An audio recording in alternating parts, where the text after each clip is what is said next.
வணக்கம். நான் சத்யவர்ஷா. இந்திய அரசியல் அமைப்பு ஆலோசகராக பணியாற்றி வருகின்றேன். அனைத்திந்திய அண்ணா திராவிட முன்னேற்றக் கழகம்தான் மக்களுக்குரிய வாழ்வாதாரத்தை ஒவ்வொரு ஆட்சி அமைப்பிலுமே மீட்டெடுத்து அவர்களுக்குரிய வாழ்வாதாரத்தை நிர்ணயம் செய்திருக்கின்றது. இன்றைக்கும் வருகின்ற சட்டமன்ற தேர்தல் என்பது மக்களுக்குரிய வாய்ப்புகளை ஏற்படுத்த வேண்டும், அனைத்து சமூகத்துக்குரிய வாய்ப்புகள் பங்களிப்பு கொடுக்க வேண்டும் என்பதற்குரிய திட்டங்களாக வரி சுமை மற்றும் விலைவாசி ஏற்றத்தை சமாளிக்க ஒவ்வொரு குடும்பத்துக்குமே 10,000 ரூபாய் சிறப்பு தொகையாக கொண்டு வரப்படும். மகளிர் நலன் காக்க குலதெய்வ திட்டம் மாதம் 2,000 ரூபாய் வழங்கப்படும். மகளிர் போல ஆண்களும் கட்டணமில்லா பேருந்து பயணம் கொண்டு வரப்படும்.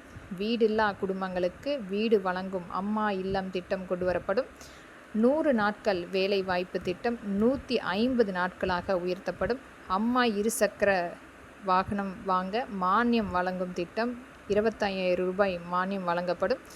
முதியோர் உள்ளிட்டோர்களுக்கான ஓய்வூதிய திட்டம் 2,000 ரூபாயாக உயர்த்தப்படும். வங்கியில் பெற்ற கல்வி கடன் தள்ளுபடி கொண்டு வரப்படும்.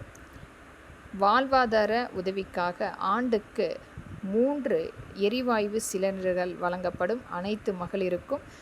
தமிழர்களின் வீர விளையாட்டான ஜல்லிக்கட்டில் உயிரிழக்கக்கூடிய நபர்களுக்கு 10 லட்சம் ரூபாயும், காயமடையக்கூடிய நபர்களுக்கு 2 லட்சம் ரூபாயும் வழங்கப்படும்.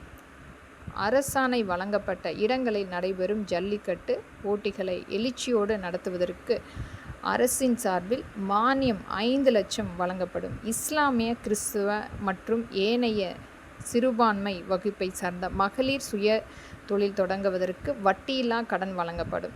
மாற்றுத்திறனாளிகள் கூட்டுறவு வங்கியில் வாங்கிய கடன் முழுமையாக தள்ளுபடி செய்யப்படும். வேலை வாய்ப்பு அலுவலகங்களில் பதிவு செய்து வேலைக்காக காத்திருக்கொண்டிருக்கும் பட்டதாரி இளைஞர்களுக்கு மற்றும் இளம் பெண்களுக்கு மாதந்தோறும் 2,000 ரூபாய் கண்டிப்பாக வழங்கப்படும். மற்றும் 12ஆம் வகுப்பு வரை படித்து வேலை வாய்ப்பு அலுவலகங்கள் பதிவு செய்துள்ள அனைத்து மக்களுக்குமே மாதந்தோறும் 1,000 ரூபாய் கண்டிப்பாக கொடுக்கப்படும்.